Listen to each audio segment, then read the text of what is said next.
اللهم صل على محمد وآل محمد وعجل فرجهم.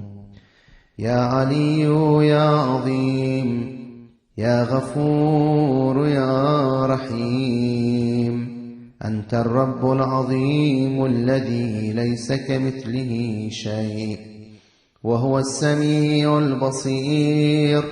وهذا شهر عظمته وكرمته وشرفته وفضلته على الشهور، وهو الشهر الذي فرضت صيامه عليه، وهو شهر رمضان الذي أنزلت فيه القرآن، هدى للناس وبينات من الهدى والفرقان، وجعلت فيه ليلة القدر وجعلتها خيرا من 1000 شهر.